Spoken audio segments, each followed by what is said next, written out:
And at the outset, I would like to acknowledge how honored we have to have with us here today Mrs. Robert F. Kennedy.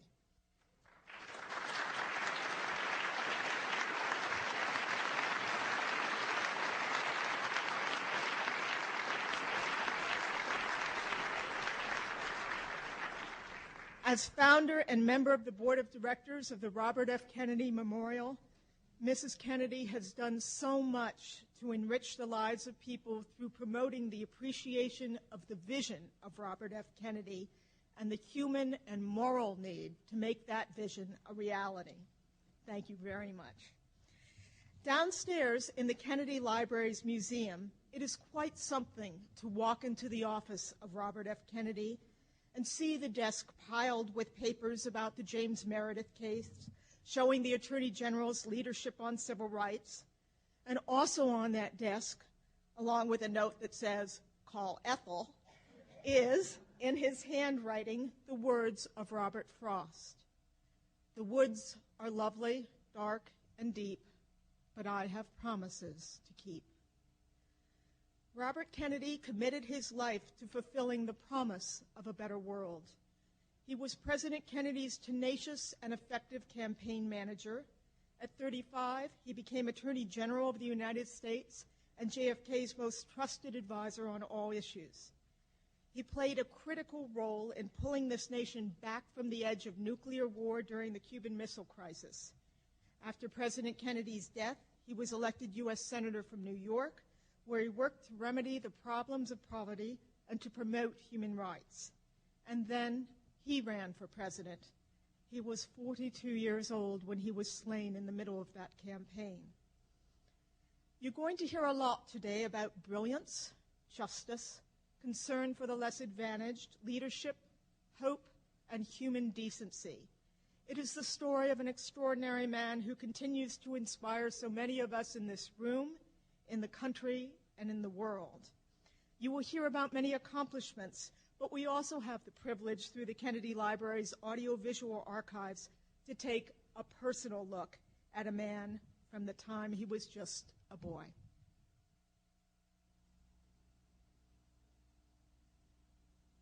We're all very honored and delighted and thrilled at going to London. I know we're going to be very happy there. Don't get him excited. This is my first trip to Europe, and I was very excited. I couldn't even sleep last night.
Cast 41 votes for the next President of the United States, John F. Kennedy.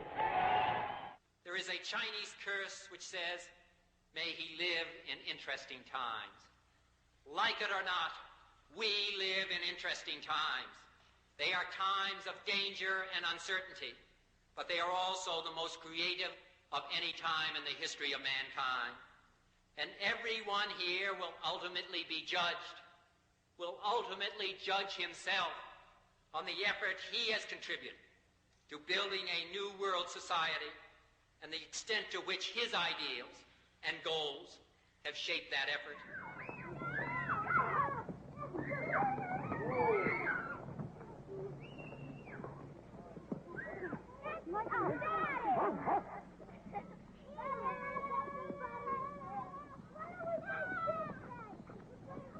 Run.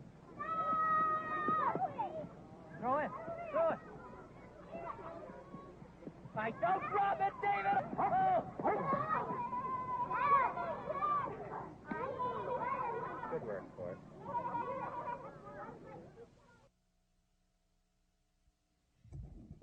Sitting in the middle, it's a pleasure to introduce Jack Newfield, the author of RFK, a memoir. A recent profile referred to him as, quote, an enemy of corruption, subjugation, exploitation, a pugilistic street fighter for the abused. Mr. Newfield has been a columnist for the Village Voice, the New York Daily News, and the New York Post. He's currently a fellow of the Nation Institute, and he's won both the George Polk Award for Investigative Journalism and an Emmy. Also joining us today beside me is Evan Thomas, the author of Robert Kennedy, His Life. Mr. Thomas is assistant managing editor of Newsweek magazine. He's also appeared on Frontline, Larry King Live, Nightline, The News Hour with Jim Lehrer, and numerous other syndicated programs, and he served as Newsweek's Washington bureau chief. Both Mr. Newfield and Mr. Thomas will be signing their books in our museum store immediately following this forum. And moderating today's discussion is Jeff Greenfield, who in his youth, not that he's so far from that, was an aide to Robert F. Kennedy. Mr. Greenfield is CNN's senior analyst and contributor to Judy Woodruff's Inside Politics. Prior to joining CNN, he was ABC News politics and media analyst. He's been awarded 3 Emmys, and basically, when you're channel surfing for a political analysis, you stop and listen when you get to Greenfield. Jeff, Thanks, all yours.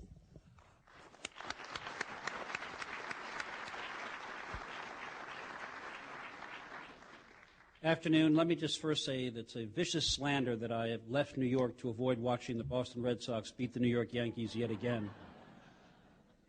Just want to remind you that while I appreciate the fact that up here hope springs eternal, you can also say the same thing about the Kucinich campaign. So just don't get your hopes up. This is going to be a conversation, and you are part of it, the last chunk of which, if you have questions for anyone up here, we welcome them. We ask only that you address them at the microphone so that they can be recorded. Just a very brief word of introduction. In most cases, when we look back at a major public figure, there's an arc, a complete arc of life and work to judge. Either of the Roosevelts, Churchill, Reagan, Clinton, these are leaders whose strengths and weaknesses and achievements and mistakes can be fully measured. When you have a major public figure whose life ends at 42 in the middle of a fight for the presidency, what we're left with is a judgment about possibilities. I'm still asked after all these years, could he have won the presidential nomination? If he hadn't, would he have taken the vice presidency? Could he have won the election with Lyndon Johnson so opposed to him? Isn't it ironic that it all might have come down to that progressive hero, Chicago Mayor Richard Daley, which it might well have? And what would have happened if he'd won? Would the Vietnam War ended quickly and reasonably? Would he have dealt better with racial polarization, the defection of the white working class from the Democratic Party? Could he have reformed that party, as he was trying to do, from its big government liberalism philosophy? And the answer is a shrug. But what we are left with is a sense of possibility. And that, I think, is what draws so many people to this man so long after he left us. And there are so many questions here. Why does he represent this possibility? What makes him so compelling a figure? What did his supporters and what did his adversaries see in him? How much of this is myth linked to the larger-than-life position of the Kennedys, and how much of it is not? And how much is this reality that we hear about, this extraordinary journey from a man born to wealth and power to someone who seemed so clearly the embodiment of the dispossessed? That's what we're here to talk about. I'm Delighted that Evan Thomas and Jack Newfield are here. And Evan, let me begin by referring back to the footage we saw, where we saw pictures of Robert Kennedy in his youth. You're one of the first, if not only, writers about him to have dwelt so extensively into this, his background. And the question that occurs to me is why? What do you see about Robert Kennedy as a child, as a young man in that family, that helped shape him? Well, I think his childhood was enormously important. Everybody's childhood is important, but his really was for a couple of reasons. One is Bobby Kennedy's life was a life of struggle, mostly for good purposes. He was constantly working to overcome his fears. I think to the moment he died, he was working to overcome fear. Another way of looking at fear is courage. Bobby Kennedy was one of the bravest people who ever lived, I think, because he was constantly working to overcome small and large fears in his life, and he certainly was as a boy. We think of those glorious, glamorous Kennedy kids, and they were, but the older ones were a little bit more glorious and more glamorous. Jack and Kick and young Joe, they were the golden trio, and they really had their father's attention. Their father was grooming them for success, and they were athletic and beautiful and talented, and Bobby was not. Bobby was called the runt by his own father. By Bobby's own description of himself as a kid, he's somebody who dropped things and fell down a lot. Jack referred to Bobby as Black Robert because he was depressed occasionally. Today, we'd probably fill the poor kid full of Ritalin or something, but he had his down moods, that's for sure. And there was an air of desperation about him at times. There's a famous story of sailing with his family in Nantucket Sound, where young Bobby, who's maybe 7 or 8 years old, flings himself overboard. He can't swim. And there he is splashing around, and one of his older brothers plucks him out of the water. I forget whether it was Jack or Joe, and said that Bobby was either very brave or very foolish. But in either case, he was desperate. He wanted to get his father's attention in particular, and it was, I think, his young life was a struggle. Do you think that in some sense that set the stage for the later evolution of him as someone who seemed connected to the dispossessed, to people who'd gotten a bad shake out of life? Absolutely, because when people kept always wondering about Bobby Kennedy, how could somebody so rich and so privileged and so attentive to the poor, and I don't mean in a kind of condescending, patronizing way, Bobby Kennedy had a almost unique ability to reach the poor and dispossessed. When he spoke, you can see it in the movies. When he's speaking to large crowds, particularly crowds of black people, there's a connection there that you just don't see in a lot of modern politicians. So it was the real thing. And I think he got it partly because, yes, he grew up rich, but he in his own heart, in his own mind, felt a little neglected, not a little, but a lot neglected. He wrote rather plaintive letters to his father. Dad, why don't you write me and tell me your worldviews the way you do to Jack and to Joe? His father just wasn't paying that much attention to him until he was 22, and Bobby showed at an early age an identification with the dispossessed. He worried about whether a priest who was close to the family in London had enough wood to heat his own home. He was very attentive to his mother, actually, who was somewhat of at times a left-out figure in that family, left behind. And Bobby was the most attentive, by far, to Rose, the most pious, the one who would tell his mother that she was pretty when she went out at night, when the other kids didn't pay that kind of attention to her. And he was always looking out after the left behind, even as a little kid, because I think, not complicated, he identified with him. But, Jack, if you think about the image of Robert Kennedy, particularly in the liberal communities at the time he was becoming famous, the ally, at least for a time, of Joe McCarthy, the racket-busting guy going after unions, the determined aid to his brothers, so focused that the word ruthless almost became a middle name. When you first pictured Robert Kennedy from your own political perspective and growing up, did you see him as this friend of the dispossessed, this empathetic, existential character? No, I think he and I used to joke about how the first time I ever was in his presence, I was picketing him. I was involved with the the Student Nonviolent Coordinating Committee, Move the mic a little closer to you. which was not student, not coordinated, and eventually not nonviolent. But we had a demonstration outside the Justice Department in June of '63 to demand that people doing voter registration in rural Mississippi get federal marshals to protect them. And I think many of the people like me who ended up loving him also started out skeptical or critical or disagreeing with him. You know, Anthony Lewis felt that way, Arthur Schlesinger, John Lewis, and I think there is certainly a tremendous element of growth and change that goes on during the 60s, but I did not meet him until January of '66, when I think the velocity of change was beginning to pick up, but I was not predisposed to think of him as the great leader he became.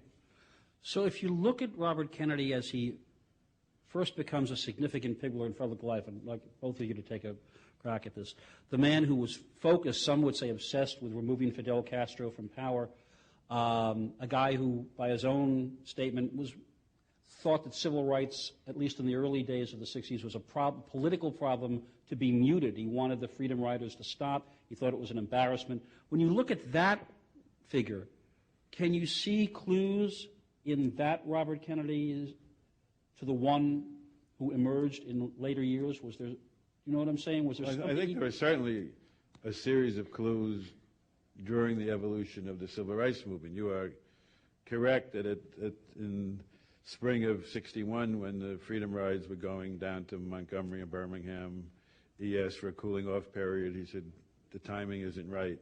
But I think when his very close aide, John Siegenthaler, was assaulted by the racist mob that was also burning the buses of the Freedom Riders, I think that was a moment of awakening. And then when segregationist governors opposed the integration of the University of Mississippi and then the University of Alabama, I think all through the civil rights movement, he had the capacity to grow and change, which I think is the motif of his public life. He was a curious man who could be transformed by experience because he felt everything so deeply, and he was in touch with his emotions. What I wanted to focus you on particularly, Evan, was the notion of this fellow for whom the removal of Castro was like a major theme, to the fellow who during the Cuban Missile Crisis may well have been, I don't want to overstate this, but may well have played a role in making sure we're all here now. Well, RFK is interesting, partly because he's endlessly contradictory. But let me take a crack at the contradiction. I want to get at that, but let me take a crack at the contradiction. It's puzzling that somebody who was such a hard guy, such a tough guy, the so-called bad Bobby of the Pfeiffer cartoon, could also have been the good guy, the gentle figure. But I think it is explicable. One way Bobby dealt with being afraid, if you will, or being left out, was by hardening himself, by making him tough, by putting a kind of veneer, a tough shell of toughness around him. For one thing, it was one way to get Dad's attention, because one way he got his father's attention was by becoming the brother protector, by being the one who did the hard, dirty, and bad jobs for Jack when Jack was running for office. You look at the history of those campaigns, and Bobby's not involved early on. He's sort of sent off in his sailor suit to sort of disappear. But by the time Jack was running for the Senate in 1952, Robert is brought in, and Robert does all the tough stuff. He gets rid of the hacks and the pals who are kind of hanging around headquarters, and he delivers the bad news. And at one time he exclaims, "I don't want my brother around all those politicians." Well, and then he had a great facility for keeping Jack removed from the sometimes tough world. And to do that, he became tough himself, and he hardened himself. But beneath that hard shell always was the empathetic, sweet man who later, I think, that side increasingly showed himself. I think it's sort of a curve. I mean, I think he started sweet, I think he got hard, and then in a way he got sweet again as he became more confident and he was able to shed that skin, if you will, as he became his own man, not just his brother's protector, a job for a hard guy, and became his own person, 67, 68, right before he died, we saw more of that innate sweetness and decency that was in him. On the Cuban Missile Crisis. How do I, well, let me just, that's, if you look at the 13 days of the missile crisis, you see both Bobbies. If you read the transcript or listen to the tapes of the XCOM was, the president had about 20 advisors that he summoned to help him deal with this terrible crisis when they discovered that the Soviets had put in nuclear-tipped missiles in Cuba in October 1962. President Kennedy summoned this secret XCOM, and there was a tape recorder going, and you can listen to how they debated. And on the first day, Bobby is the hard guy. He wants to hit hard, and he wants to not only just hit, he wants to provoke an incident. He wants to stage a sinking of the Maine, as he put it, which is to phony up an incident to give us an excuse to bomb Castro. So he's as hard on day one of the crisis, he's as hard as you can be. But then he thinks, as so often was the case, he resists that he has that first impulse to lash out and be tough, but then he thinks about it. And by about the second or third day, you can feel his brain moving and moved by his own morality, this idea that we can't be like Tojo, we can't be like the Japanese at Pearl Harbor and strike first. It's not in the American character to do that. This idea, you can feel it growing in him, and he realizes there's a better moral plane here, that we can't be the first to strike. And then he engages his often very clever mind of figuring out, well, how do we get out of this jam without lashing out, without striking first? How do we get out? And then by about day 3 or 4, his very clever problem-solving brain is engaged, and the rest of the time is working through this incredibly difficult problem, trying to get a faith-saving solution for all sides, which ultimately they achieved with no little help from RFK. He was a central figure in achieving that solution. Jack, it is often said that it was November 22nd, 1963, the events of the assassination, that put him on the course to who he became for so many of us. You had a lot of conversations with him about a lot of things. First of all, do you think that is right? And second of all, did he ever allude to that? He never verbalized anything about that being the transforming moment of his life. He never said anything like that, but I believe it was. I think there were these, early dawnings while he was still Attorney General of change and growth. But I think until President Kennedy was assassinated, he didn't really think about what's the goal in his life, what are his priorities, what are his politics. I think he was the happy enforcer. I think he was pleased and gratified just to be the tough guy, to take the fire for being ruthless, that was his function. And I think only after the assassination of President Kennedy, when he was so wounded and grief-stricken for many, many months, and Jacqueline Kennedy introduced him to Aeschylus and Camus, and to first read these amazing writers at 38 and in the deepest grief and mourning, they had a tremendous effect in opening him up. And I think there was in the beginning this middle-level shell of intolerance and certainty. But by the time I got to know him, he had shed a lot of certainty and shed a lot of vehemence. And he was just because he was so emotional. And to think for the first time at 38 and 39, who am I? What do I believe? What is the meaning of life? What is the meaning of my faith? And to do that as a senator, as the Vietnam War was escalating, as he was immersing himself in poverty and racism and discrimination against Native Americans and Mexican Americans and against working class whites, because he he had that unique coalition that wasn't just sensitivity to African Americans, but it was to every dispossessed group in this country. And that all happened, I think, because of the traumatic experience of Dallas, which I think he never recovered from, and it was always an amputation that never healed.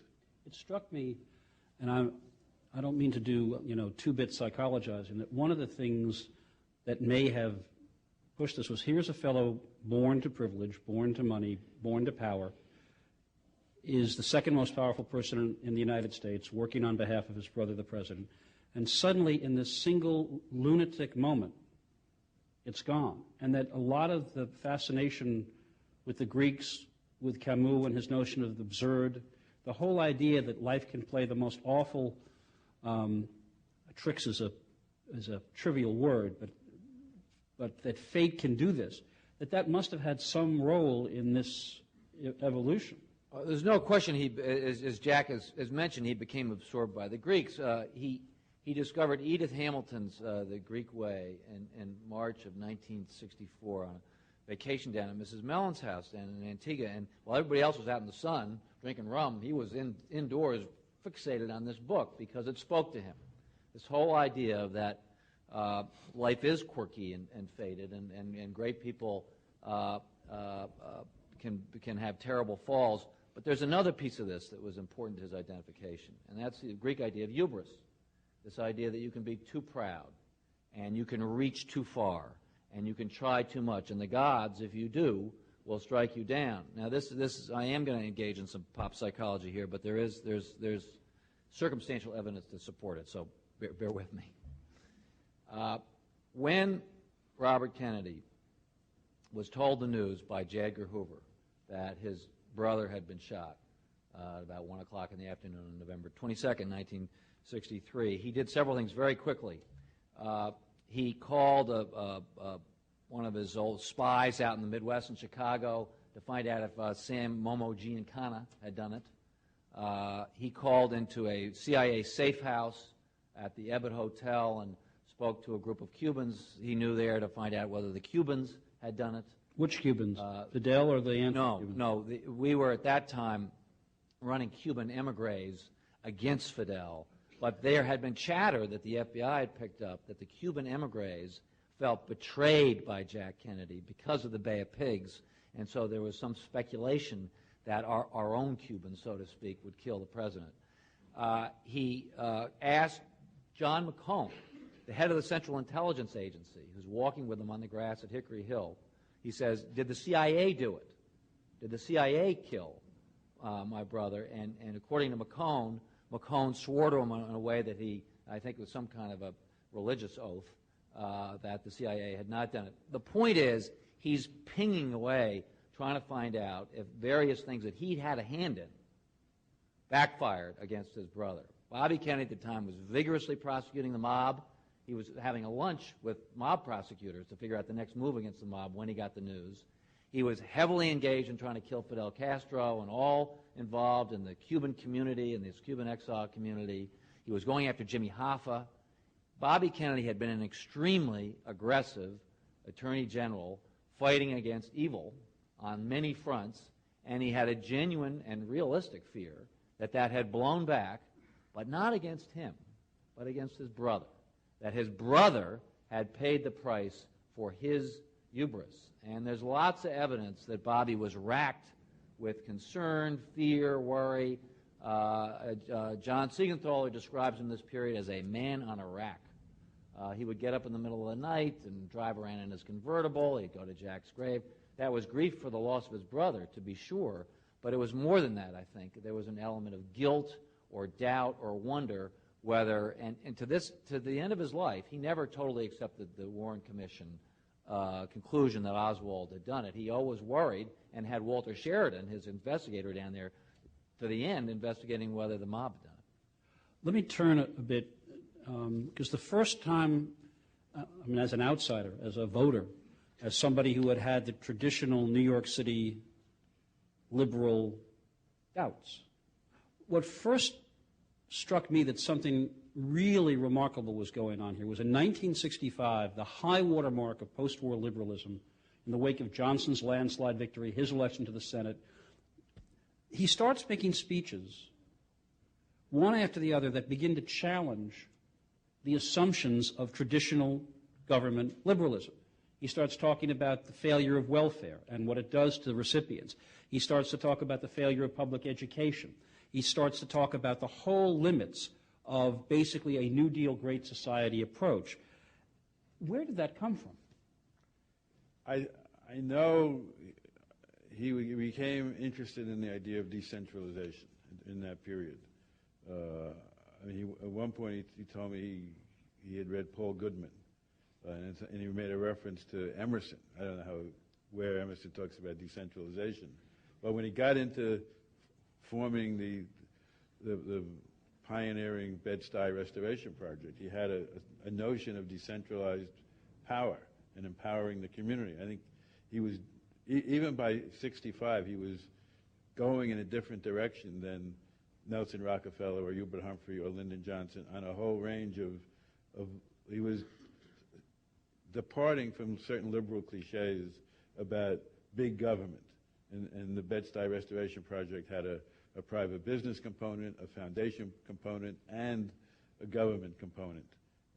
And I think he had a notion of empowerment. And I think that connected to his doubts about welfare, because he always said welfare does take away initiative and self-respect, and jobs are the answer, not welfare. I think he was working his way through an original rethinking of American liberalism that borrowed certain conservative values that were very deep in his intellect of patriotism, of service, of duty, of faith, of family, that he felt as deeply as anything in the world, and then try to marry them to somewhat what I thought of as radical ideas about decentralized power.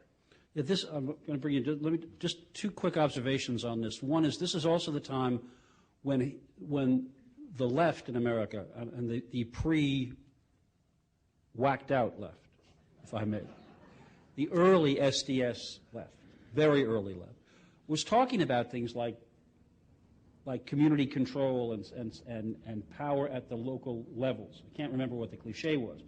And it struck, one of the things about the Bedford-Stuyvesant Corporation that I remember specifically, I wasn't there at the time, but I was watching, was that to get a block to participate, every house on the block had to kick in. It was like $5. But they had to make sure that everybody had skin in the game, that you had something on the line. And there's just one other point. It's a line that it just hit me so strongly in one of those early speeches.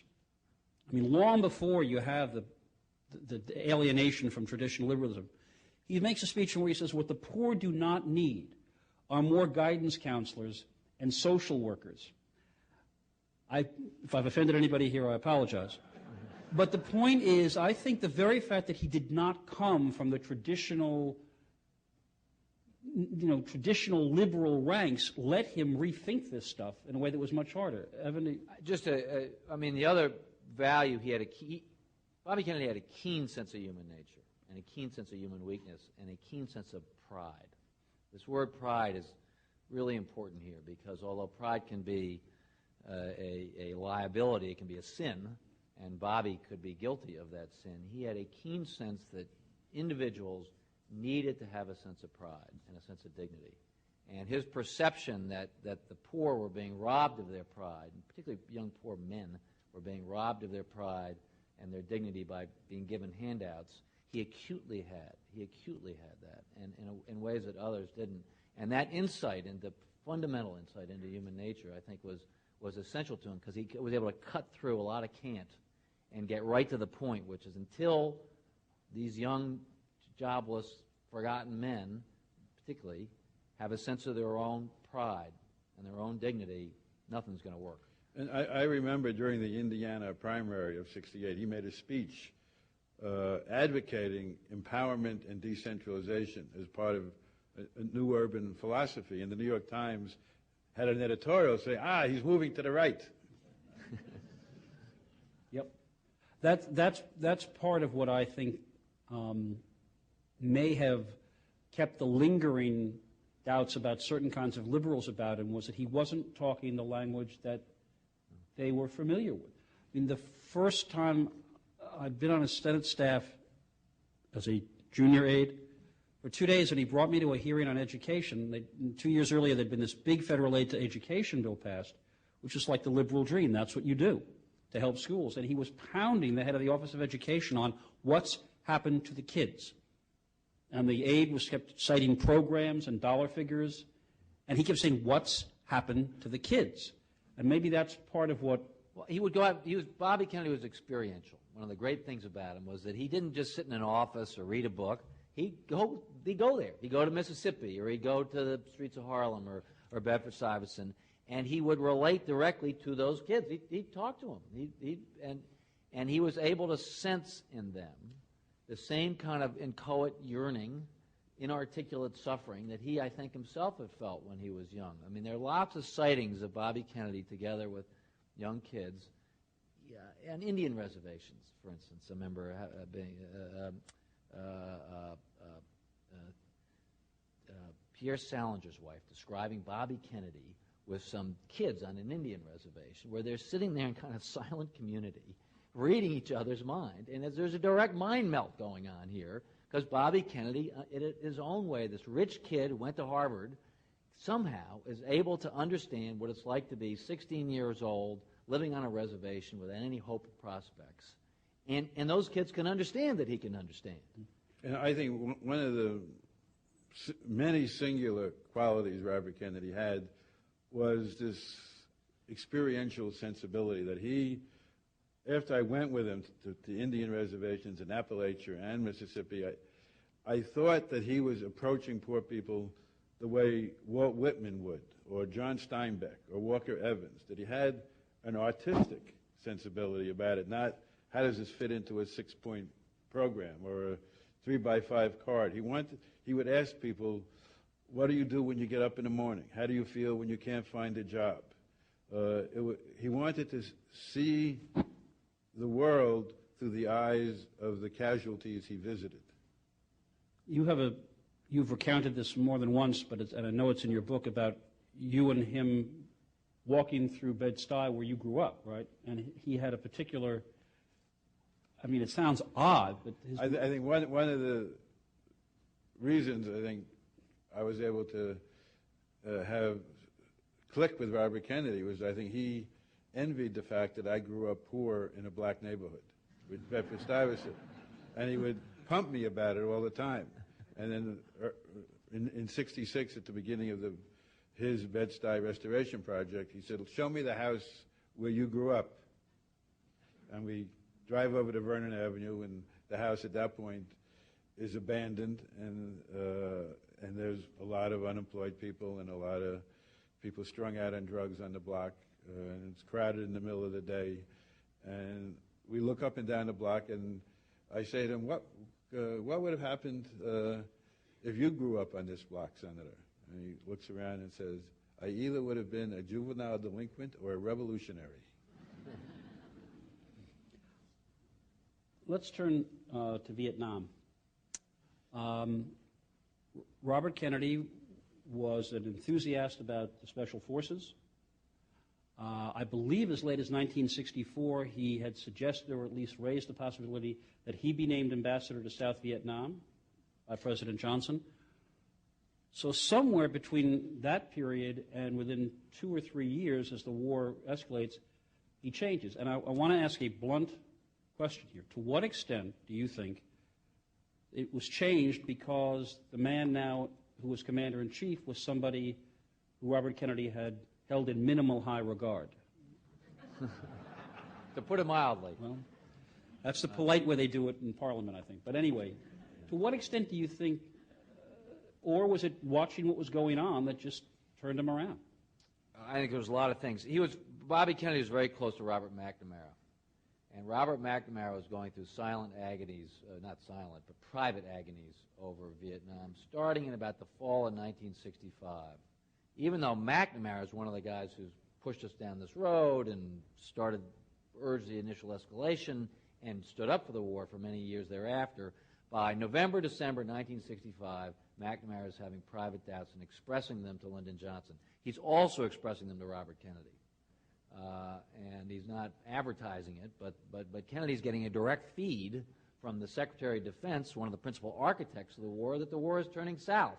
So by 66, he's hearing it from the horse's mouth, from a person he really respects and admires for his toughness. Bobby loved the quality of toughness, and McNamara was a tough guy, yet here's the original tough guy who's turning against the war. So I think that was very important. Also, you mentioned Bobby's fascination with special forces. One thing people forget about Vietnam is it started as one kind of war and became another. Bobby Kennedy was all fascinated by the idea of counterinsurgency and the Green Berets and winning hearts and minds. But under Johnson, by 1966, it had become a conventional war, fought with tanks and large troop movements and a war of attrition and body counts. That was a different war from the war that Bobby Kennedy had imagined. So it wasn't all that hard for him to divorce himself from it. He thought it should have been fought differently. But you were witness to a whole series of events over a couple of years where his disillusion with the war was at war, no pun intended, with what he felt he could and couldn't say about it, given that he was a Democrat working under Johnson. I mean, that took a while, right? I think his evolution on the war was like a long-form version of his evolution during the 13 days of the Cuban Missile Crisis. I think he was going through rethinking it over a 3-year period, and I think there were increments of information that he would absorb. Ted Kennedy became involved in the refugee issue, and he saw suffering, which I think always affected him. I think Richard Goodwin and Bill Moyers were questioning the war and telling him about their growing reservations. I think he had this hideous face-to-face meeting with President Johnson in '67, probably February or March, after he got this. There was a story in Newsweek about the peace feeler, and then which I gather didn't exist. And then he had a face-to-face meeting with the President Johnson in the White House, and Johnson was just vicious, abusive, insulting, disrespectful, and I think that had an effect, making Robert Kennedy think the president was becoming unhinged. If he can't talk to me, how's he going to negotiate his way out of this war? And the country was going through convulsions. And I think, I once asked him, why don't you go to Vietnam and look for yourself? And he says, if I saw American boys dead, it would so upset me emotionally I couldn't be objective in my analysis. So I don't think he ever went to Southeast Asia in '66, '67.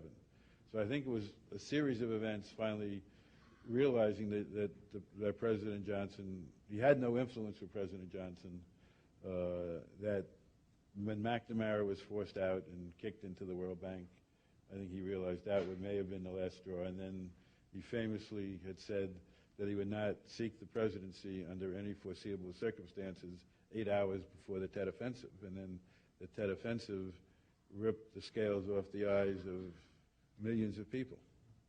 The Johnson factor cuts two ways. On the one hand, he hates Johnson, so he's not going to be for Johnson's policies, but he knows that if he picks a fight with Johnson, it all becomes personal, and the world sees it as Bobby versus Johnson. And so I think in some ways he was censoring himself just so that people wouldn't say, well, this has just turned into this kind of personal Greek struggle between these two titans. Also, he in '68 he did talk to me about when he finally was ready to run against Johnson on the war issue. He talked about how profoundly painful it was for him to have to run against the president who his own brother picked to be vice president. And I think he felt in a way he was running against his brother's best judgment in picking Lyndon Johnson. And President Kennedy did have 16,000 advisors in Vietnam in '63, and I think he had to come to terms in a both Shakespearean and Freudian sense, of my brother's judgment was to make Lyndon Johnson vice president. I got to challenge that now. Well, to continue the sort of literary metaphors that he actually dwelled on, it was also a Greek tragedy in the making. I mean, here he ran the risk of, by running against Johnson, dividing his own party, dooming the Democrats to defeat, electing Richard Nixon. So it had all the smell of a hubristic reach or an arrogant reach for power that could all end badly, with a divided power, a longer war, the Republicans in power. He knew that he was taking tremendous risks, and he was being told that. I mean, there was, leaving aside the element of physical risk, which was obviously real, he had a couple of people who really trusted, Ted Kennedy and Ted Sorensen, the two Teds, saying, hey, Bob, don't do this. This is going to tear apart your party, and you're probably going to lose anyways. And you're probably going to lose anyway. That's right. No, that's an interesting point. That I promise you, we're not going to get into that. What if, because it's a fruitless endeavor. But it's important, I think, to set that out. That when he was agonizing about this decision, late '67 and early '68, and people were pushing him to run, he saw Gene McCarthy get into the race. He saw all the, as he used to put it, the A students who he revered flocking to McCarthy's side when he was on the sidelines, and was accused of being too calculating. There were real, understandable political counseling as to what the danger of this could be. I don't mean physical danger. I mean the political danger for the party. One of the things about Bobby was he was at once a profound realist, political realist. He could count votes and was smart enough not to do things that were just tilting at windmills. And there was the side of him that was listening to Man of La Mancha every night and tilting at windmills. So both sides were there and ever present. And he had a lot of people he really believed in, urging him to run, including his wife, there was a poster, I believe, at Hickory Hill that said, "Run, Bobby, run," hanging from his kids had put it up. So he's got his own family urging him to run, because I think Mrs. Kennedy, knew that he was born to do this, and it was the right thing for him to do. And he has his young aides urging him to run, in fact, quitting, saying that they're going to quit him and go work for Eugene McCarthy. So he's getting all that pressure, yet he has some very sound and sage people who really know politics, like the two Teds saying don't do it. So he's caught between his practical, realistic side that understands that this whole thing may not work for anybody, could end his political career, much less in the Democratic Party, and his idealistic side and his desire to take the plunge. So when he decides, that first burst of unshackling himself from all the realistic cautionary concerns, heading out to the country and saying, I'm going to do this. I have to tell you, in some ways, it's the weirdest kind of way to start looking at politics. If your first experience looking at politics is Robert Kennedy running for president in 1968, because it sets you up for a whole series of notions that have no basis in fact. You think, yes, a guy goes to the University of Kansas, and 20,000 people show up in the field house, which is not the normal political event. But it gives you high standards. It does. It definitely gives you high standards. But what fascinates me about that is you think about the way people run for president today, where they're planning it right after the last inauguration. They announce 2 years before the election, and they're running a year before that. Just to understand the calendar, Robert Kennedy announced for president on March 16th, not March 16th, 1968. The first primary he contests is Indiana on May 7th, correct?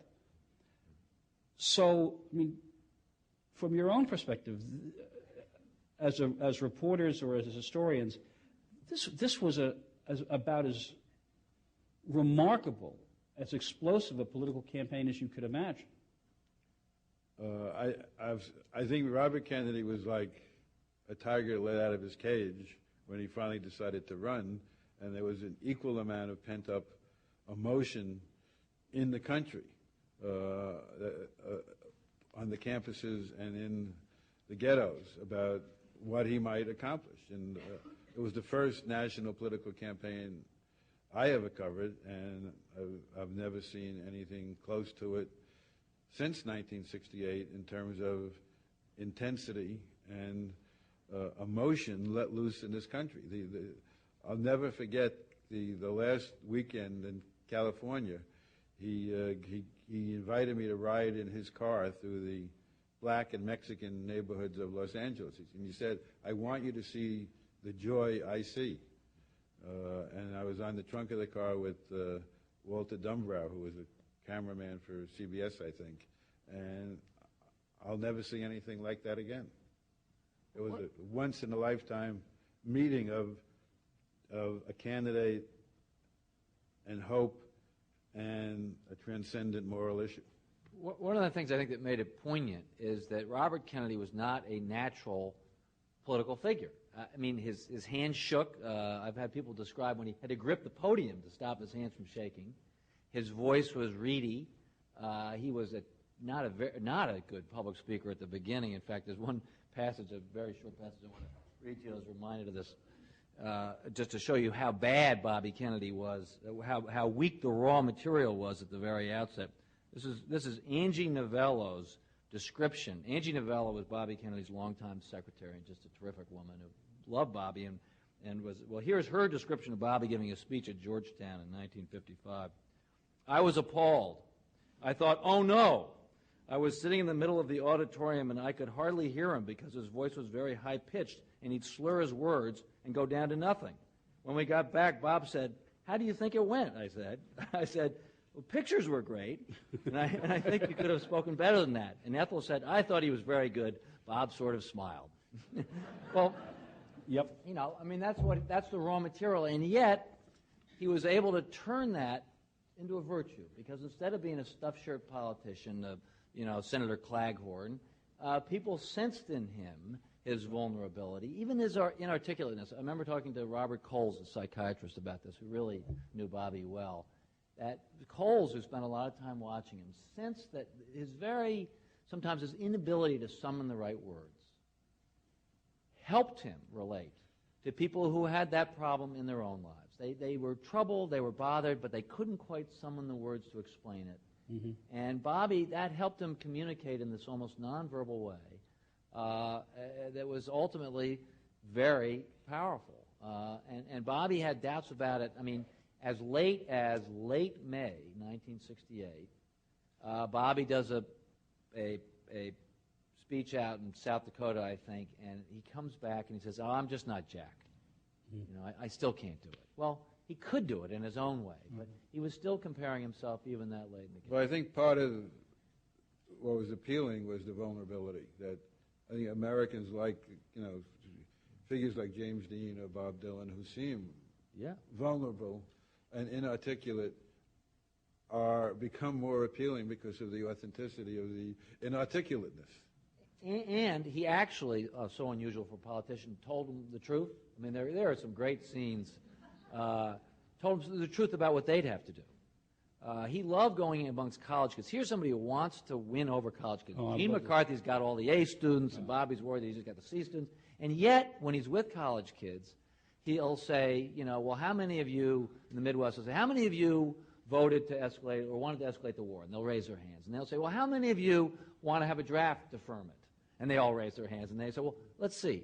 The ones who want the draft deferment also want to escalate the war? I mean, he could make kids confront their own hypocrisy. And that's a brave thing for politicians to do that. Let me just footnote that, because there were times when he actually went out of his way to do this. It wasn't like he was facing a question he didn't want to answer. He wanted these kids to confront their own high standards. This is the most noble generation in history. Oh, yeah, well.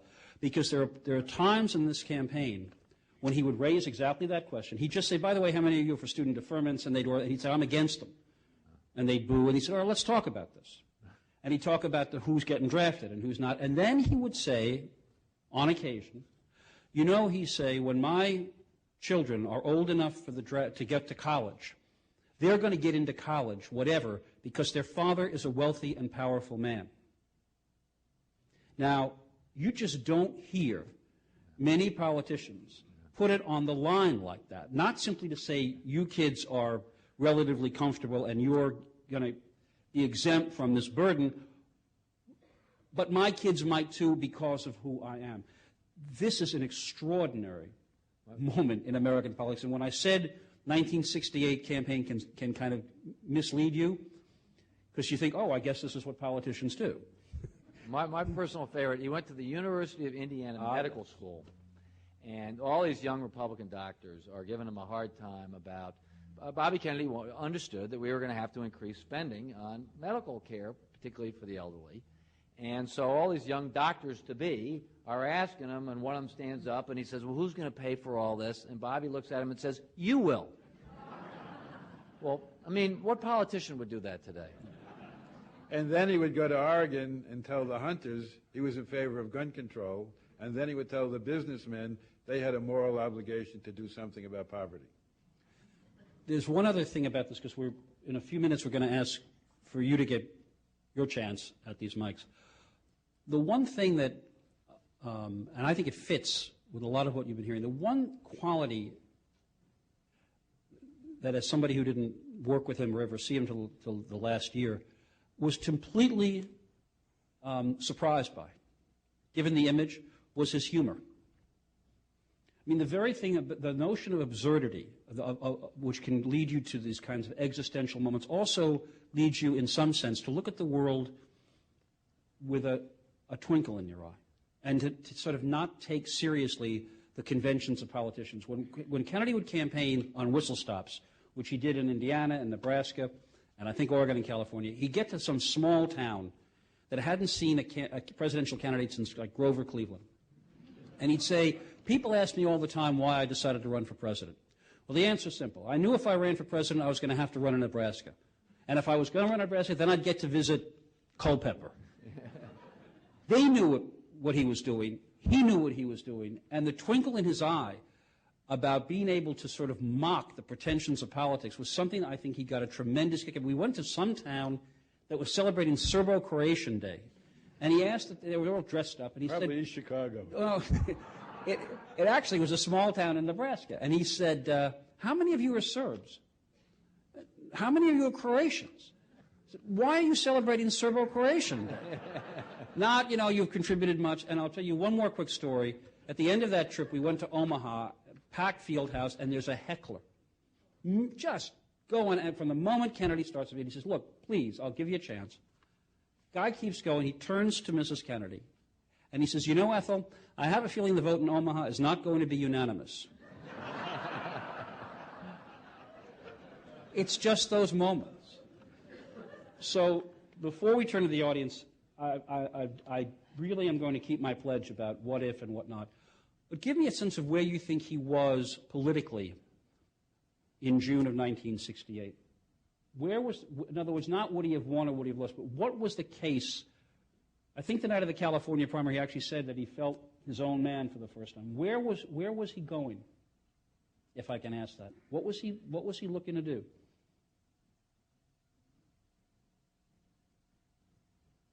I think he was looking to. I think his main objective, I think, was to get us out of the Vietnam War and to start a second war on poverty.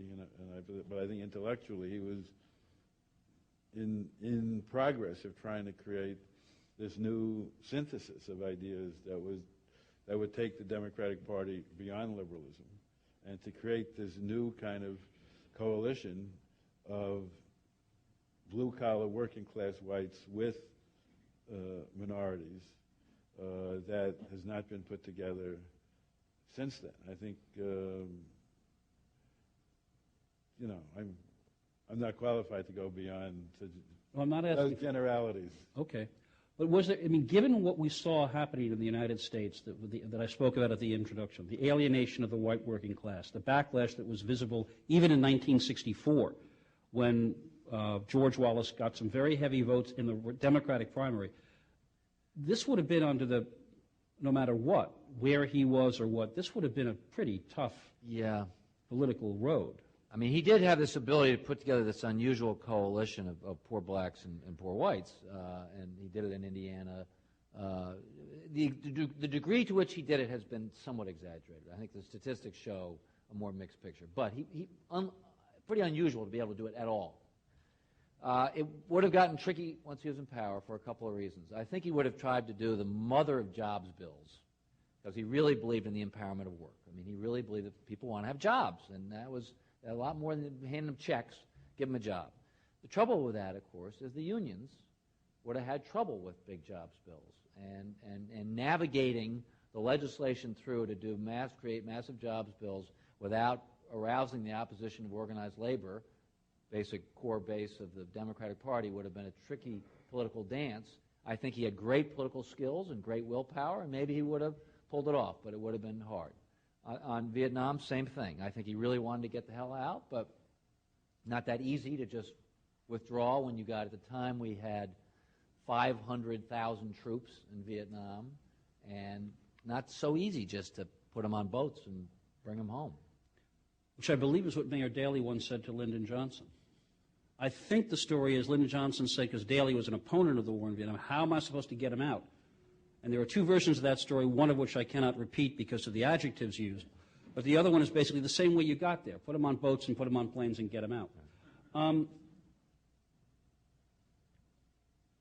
As you look from the perspective of today's politics, and I think there's always a danger of looking back through a pastoral mist of anything. You know, tomatoes were better, the ocean was better, baseball was better. So I wanted to raise that caveat at the outset. But as you look back and see the kind of, this is a guy who was a serious candidate for president.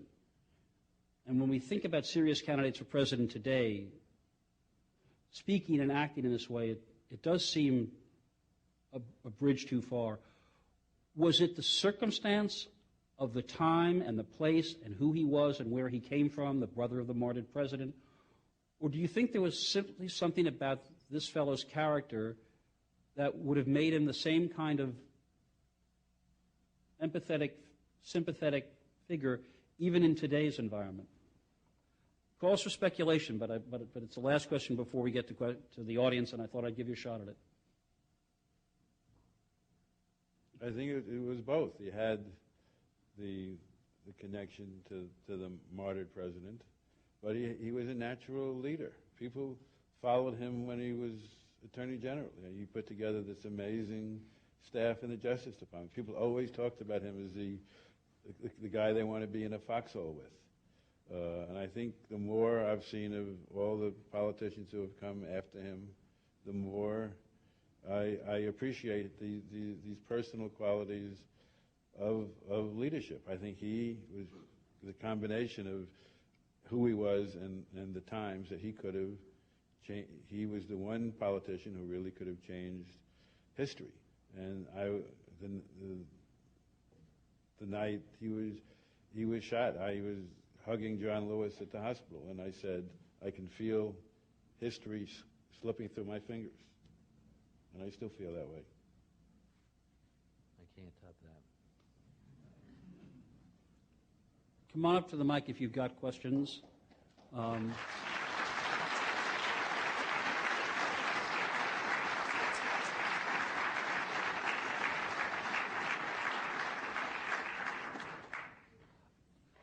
Hi. This is another question for speculation, too. What kind of conversation do you think he'd have today with George Bush about Iraq and about the domestic policies? And I'll just take health care, because that's a big one with me. Just try. I mean, That's all right. It's the president, we tell you. You know, go ahead, folks. I'm just the moderator. I think he would tell George Bush what patriotism and love of country really is.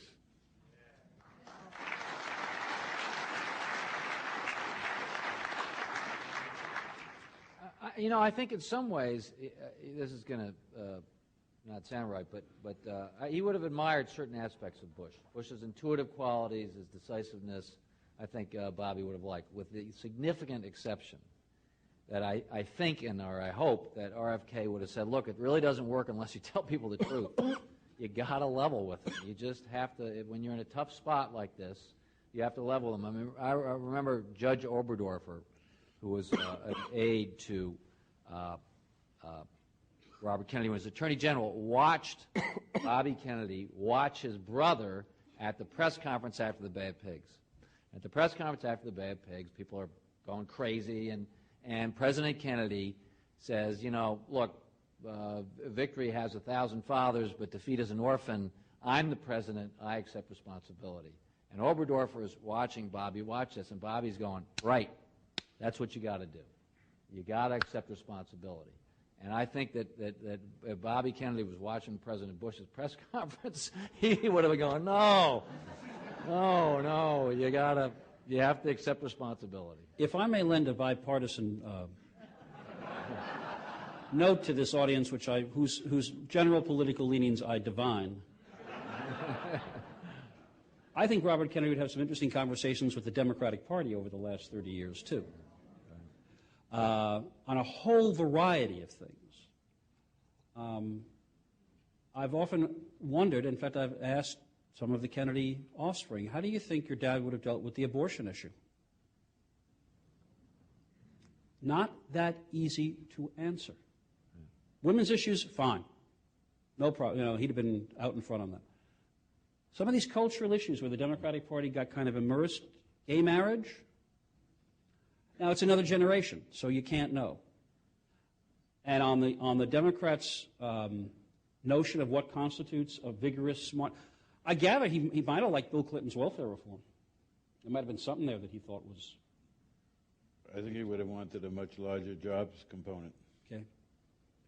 And by the way, just the last thing is it took the Democratic Party. And I would point out that Congressman Joe Kennedy and Senator Ted Kennedy voted against Clinton's welfare reform bill. Well, that's why speculation is so interesting. Sir. In your book about Robert Kennedy, Mr. Newfield, the last page had a similar, very moving and poignant reflection as kind of what you just made about the loss of hope with his death and Martin Luther King's death.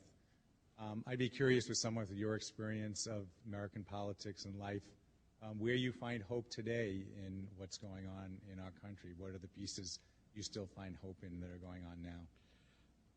I mostly find hope in people I cover in New York's neighborhoods, people who very few people know anything about, whose names are not known. A priest named John Powis in Bushwick, who's worked with the poor for 40 years. The East Brooklyn congregations. Yes. I'm an advisor too. There are, other people like Father Powis around New York City and around America, and I think that's where I see a lot of hope. There are tens of thousands of anonymous people doing noble work at a local level. I don't see that much of it in elective office or politics at this point. Want to add to that?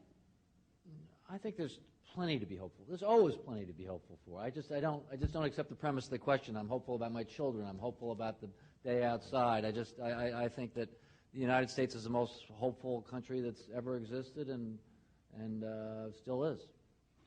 Just for the record, I was in South Africa the first time in 1985. Ran into a guy on the run from the South African authorities who told me about listening to the speeches of Martin Luther King and Robert Kennedy and playing these speeches on soundtracks in Soweto, and it was one of the things that converted him to nonviolence, even in the face of what was going on.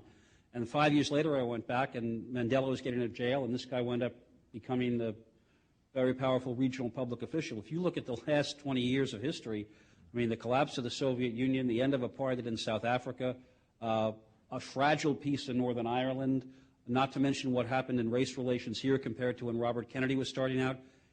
Pessimism doesn't strike me as all that realistic. One thought about that's really relevant to Bobby Kennedy is that Bobby Kennedy was capable of dark moods and deep pessimism, and yet he developed a philosophy that no matter how dark it got, if one person reaches out and tries to make things better, it creates this ripple effect. He Tiny ripple of hope. Famous speech in South Africa that's remembered for articulating this thesis, which is essentially an existential philosophy. But But I want to just read one thing that is not generally known, that the person sitting next to him was a young woman named Margie Marshall, who is now Chief Justice of the Massachusetts Supreme Judicial Court, pretty famous person right here, but then was a scared, by her own account, a frightened 20-year-old student.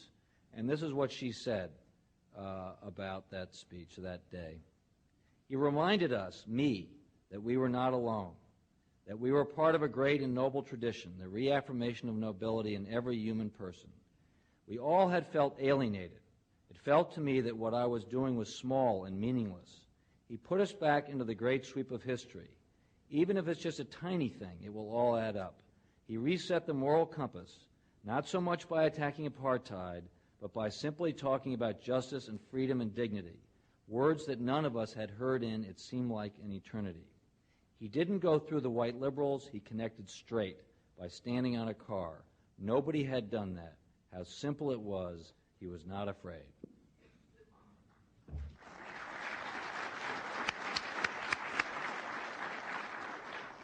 Hello.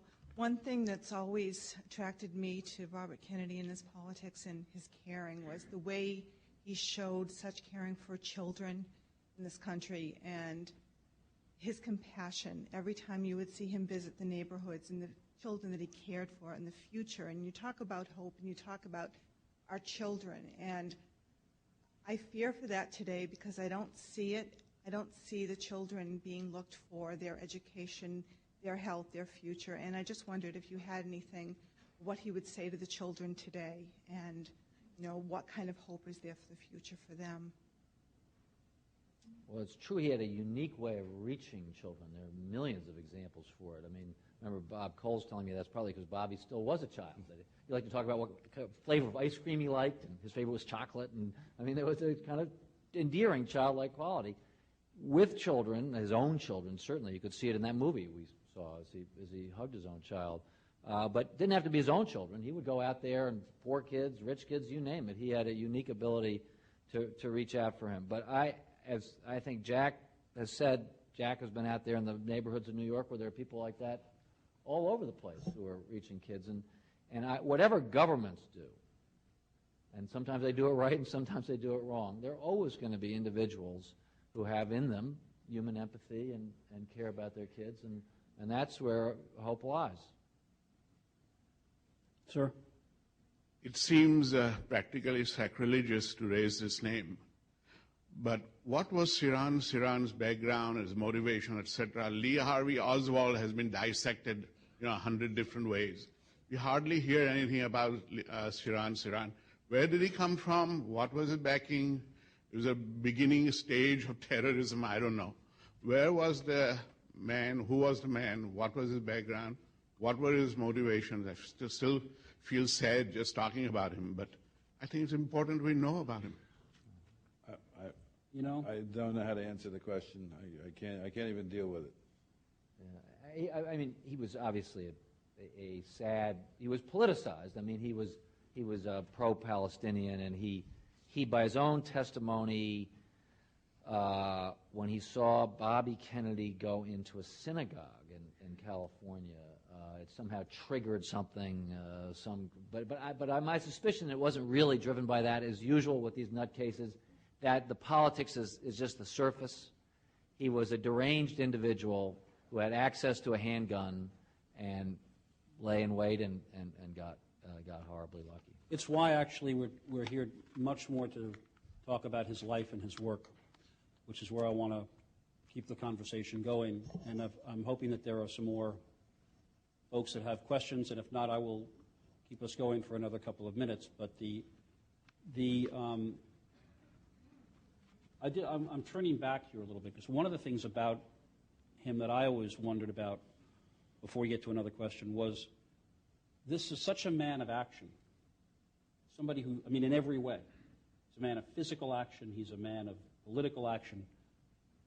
And we'll make this quick because we have more questions. The Senate was not exactly a natural form for a guy like this. I think he just created a different way to be a senator. He was an organizer, a media assignment editor. he didn't. His best work was outside the Senate, going around the country and making the television cameras follow him to where he thought the story was. It's always interesting to me when people talk about, well, you can only do so much in the Senate because you're only one of 100. Yeah, but if you use a certain amount of visibility to say, I am going to make you pay attention to stuff that you will not otherwise think about.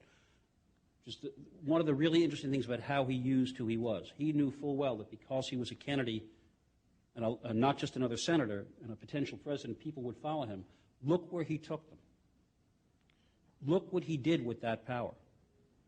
He took them to Appalachia, and he took them to Bed-Stuy, and he took them to Delano, and he took them to these places. He took them to Indian reservations. You know, I work in television. We don't normally, even in the days before, you know, Britney Spears became a legitimate political whatever the hell story, this is not where people went. And basically, I think this was in some ways the most impressive use and shows you the kind of mind he had. Yeah, I'm an important guy, right? You want to cover me, fine. But you're going to do it, you know, on the terms that I'm interested in, which is showing you the part of America you don't look at. And he made a decision that he's going to transfer his celebrity to Cesar Chavez. He's going to make the cameras come with him to Delano and have a hearing.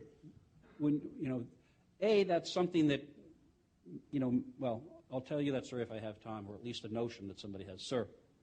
During the mid-'60s, Dr. King had made statements in support of the Jews of the Soviet Union in terms of their plight vis-a-vis human rights, and in support of Israel against the anti-Zionism / anti-Semitism campaign coming out of the Soviet Union and the Arab world at the time.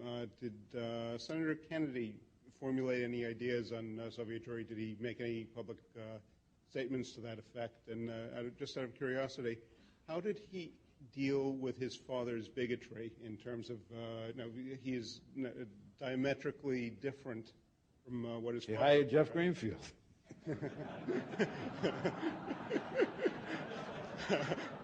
Okay.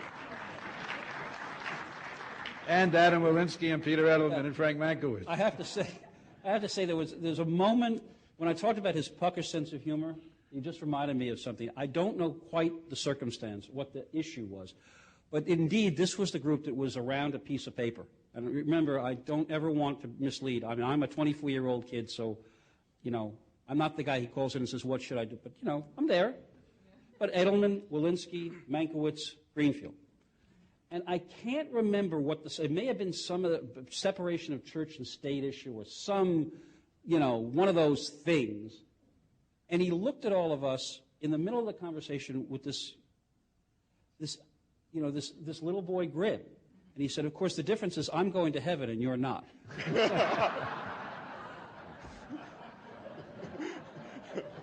And I'll just remind you of the story. It's not a story about Robert, but it's Jack Kennedy, you know, looking at the fact that Martin Luther King's father was going to support Nixon because he didn't want a Catholic as president until the famous incident for that phone call. And John Kennedy supposedly looked up and said, well, we all have our fathers. And that's pressed in a legend. Sir. I'm an American history teacher at a local high school, and the textbook that we use, it's a widely used textbook, contains merely one paragraph about Robert Kennedy and his 1968 campaign. We supplemented it quite a bit in my class with excerpts from your book, Mr. Thomas, and your book, Mr. Newfield, and also used some video footage from the 1968 campaign. At the end of the footage, there were a lot of moist eyes in my classroom, and I heard some very telling comments from my students, including one student, a football player, who, while wiping tears, said it was one of the saddest things he had ever seen. And another girl asked with anger, why don't we have anybody like that today? And I'm wondering how you would answer those questions, and what would you want today's American high school students to know about Robert Kennedy? Mm-hmm. Well, many, many things. One, you know, I've talked a little bit to student groups. One of the great things about Bobby Kennedy was that he was a kid who had terrible doubts about himself as a child, who overcame them. He's a great model for the average adolescent is riddled with doubts and feels that they're not that great and they're not going to get into the right college and it's just not working out. Well, Bobby Kennedy had that times 10, and yet he fought through it, he worked through it, he overcame it, and he is a great example that you don't have to be the student body president and you don't have to be the captain of the football team. You can be a small, spare child with a reedy voice who stammers and gets depressed, and yet by being decent and honorable and knowing yourself and being sensitive to the vulnerabilities of others and being brave, you can overcome that. He is a great model to kids who feel left behind and full of self-doubt. He achieved great things, and let's be clear about that. Yeah, he never became president, but he was the best attorney general there ever was. We haven't talked about his role in the civil rights movement, really, which was in the early years absolutely critical. Bobby Kennedy is the guy more than anybody else who got his brother to push a Civil Rights Act, what became the 1964 Civil Rights Act. If you look at the events of a certain day in June 1963, when Jack Kennedy's, there are a lot of political problems with sending a civil rights bill up to the Hill, and all of the president's aides are against it, but not Bobby. Bobby's, and he uses the word moral. We have a moral obligation to do this. And Jack seized the moment, gave the speech, and the rest is history. But in any case, Bobby Kennedy accomplished a hell of a lot for somebody who, as a 17-year-old, thought he would accomplish very little. Amen.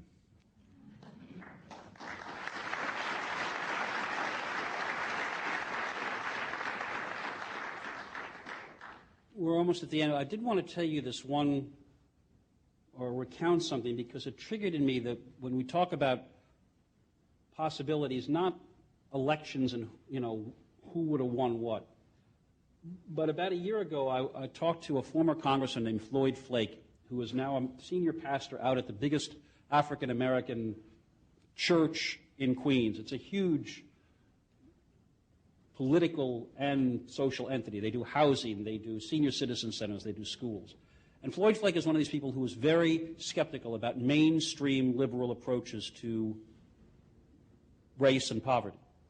Very much in the entitlement, stakeholder ownership kind of thing. And he said, if President Bush wanted to both do an enormous amount of good for African Americans and probably undermine the Democratic Party for a generation, he said what he'd do is he'd take the Air Force One and he'd fly from Detroit to Cleveland to Los Angeles to Chicago, and he'd bang on the doors of the mayors and he'd say, I've got money for you here to buy up vacant land and start to do home ownership and stakeholder programs, and we'll get banks in here. Basically what Floyd Flake was describing was the kind of community development corporation that was what Bed-Stuy was, that Robert Kennedy probably would have made a national, or tried to make a national model, one that's a little less threatening to labor unions because it's in places that would never have any work anyway. And in fact, at one point, Robert Kennedy had this very inventive notion about having experienced union people as people to teach these kids so there'd be more jobs. And he had actually thought through that hard-nosed political problem. And I just ask you to imagine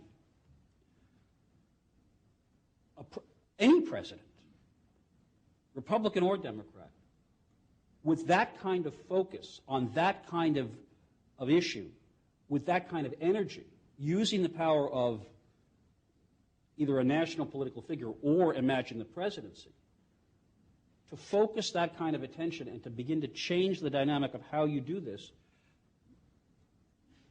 that, and by the way, there's nothing to stop President Bush, or there was nothing to stop President Clinton. There's nothing to stop any of these people from doing this now, except will and imagination.